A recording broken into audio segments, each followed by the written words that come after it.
I've been raising this issue for the last 4 years. It regards Section 14A of the Political Parties and Organizations Act regarding political party financing during elections.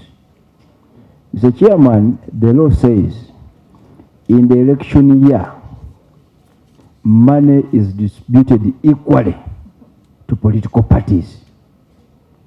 What the EC has been doing is to give the NRM and now NUP the biggest chunk using numerical strength. And yet the law is very clear. I have raised it with my Lord. In the 10th Parliament, I raised it. His Lordship promised that they would behave in the last election. They didn't.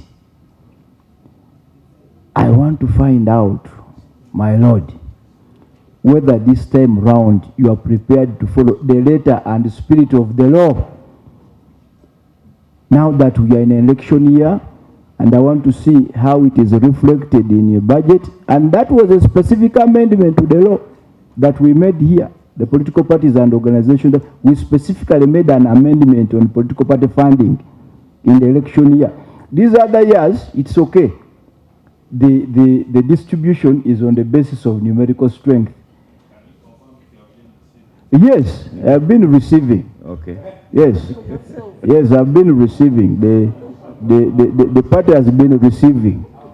In the spirit of transparency, how much have you been receiving? No, I account. They have the records. And by the way, Jeema is the only party that accounts on time. On time. Okay, and they are there. They can confirm. These people of NRM, they take long to account, and these others.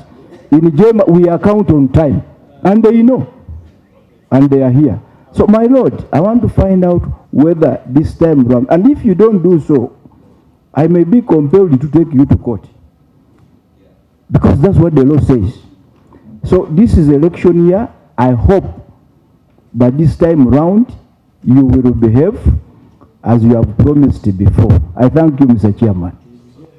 The effect of what you are proposing is that out of the 45 billions, is it 45 billion? Out of the 45 billions, how many parties are in Parliament? Getting a problem. Don't demoralize it to Jeema. I'm talking about the law. And there is nothing we can do about it.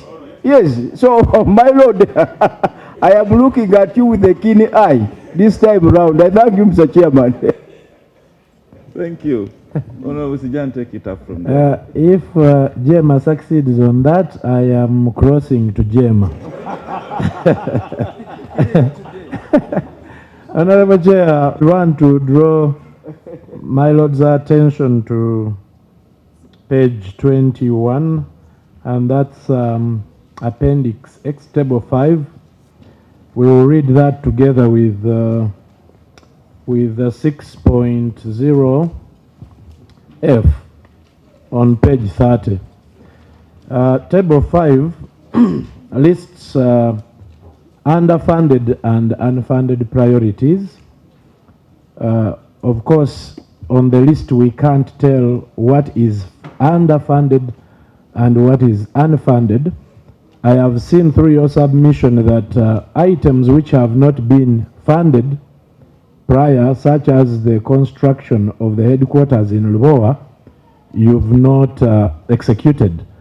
But we have seen that you have continued to conduct elections, whether there is comprehensive and continuous voter education or not, whether there is sufficient funding for that or not, you have continued to conduct those elections. My question now is with regard to how comprehensive and continuous, how effective that comprehensive training, voter education is, given that we see in your report on the 2021 presidential elections, we had districts which returned up to 11% invalid votes. which I think that is an indicator of dysfunctional, insufficient, or ineffective voter education. Of course, we cannot fault you for the quality of the voters' decision making in who they elect. We see that majority of our voters vote candidates on the basis of who sings Kibe Sakalewa better.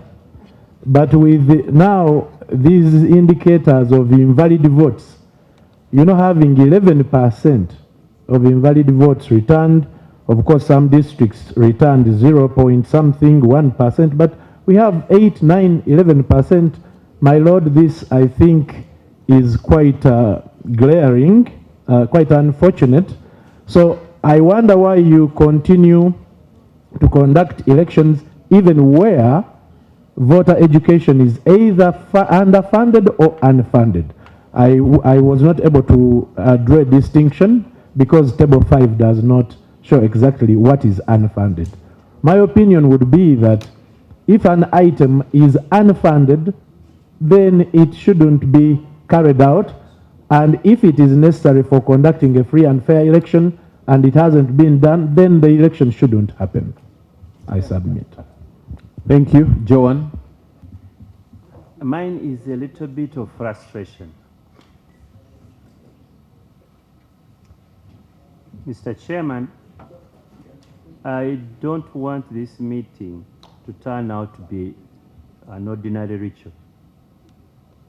That we come here, sit for 2-3 hours, make a few jokes, and we retire. The people who elected us here, I think, had some hope that we are going to be their voice and will be listened. As we sit here trying to see how we can have a free and fair elections, there are some sons and daughters of men who are thinking of how to have a very unfree and unfair election. They're out there thinking so. And the purpose of meeting like this is, how do we make sure that those sort of fellows don't succeed? Every well-meaning Ugandan would want a free and fair election. But we also must be alive to the fact that they are bad-mannered people who are not thinking as we are, and they are making countermeasures. I don't want to escort those sort of fellows to their journey. Instead, I want to be one of the people to oppose them with the energy I have. Having said that, this process is about the budget of the Electoral Commission. But I don't see anybody from Ministry of Finance here. Are we having a self-conversation? Where are they? This is now a monologue. The people who have been giving them the MTF, the people who cut their budgets, are not here. They are not listening to the other voice. Instead, they are going to be seated somewhere and they are busy allocating figures. It makes little sense to me, and even to this process. It is high time, Mr. Chairman, colleagues, and the Electoral Commission, that a meeting like this, Minister of Finance should be here and listen to us. Why shouldn't anybody wish a free and fair election, for heaven's sake? Because when they were last here, we are talking about a funding gap, and they have come with the same story of a funding gap. So we continue with the monologue. Having said that, let's go to the issues now. Are we going, I want to have it in no uncertain terms from the Electoral Commission. Are you going to have a biometric voting system or not? because what, if we are not going to have it, why are we discussing it?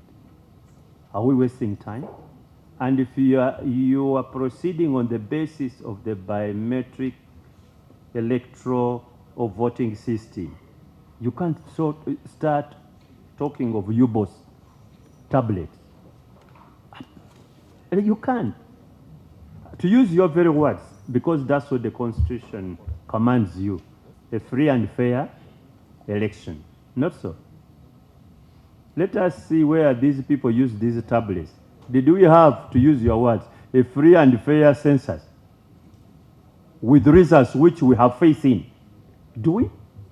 Because as we talk now, we don't have those results. Do you want to be subject to the same system? That after election, people will not know whether actually those are the results or not? I think you need to really think serious about this. You either prepare for one and funds are available, or we continue preparing for the manual, and we know it will be manual, other than having a debate which is not taking us anywhere, Mr. Chairman.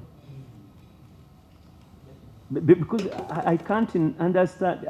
Today, as we talk now, how many months past the census? Isn't it over? But we don't have details. And these are the sort of tablets you people want now to subject the people of Uganda to in an election. I think you are causing controversies even before the elections. And then you'll be blaming these tablets. Yet you knew they will not provide what we need. Second, on that issue, my Lord Justice, if you start on procurement of that system now, is it possible that you'll complete it in time, even if the funds were available? And two, when do you expect this sort of funds to be available latest for you to be able to procure this system? Because these are not systems you are going to buy off shelf. You don't walk on Owino or Kampala Road, say, can I have those tablets? And then you take them to your dust offices in industrial area or somewhere. So, because you really need to think about this, and we take a decision as a country, and the decision you have taken actually will be now and not tomorrow.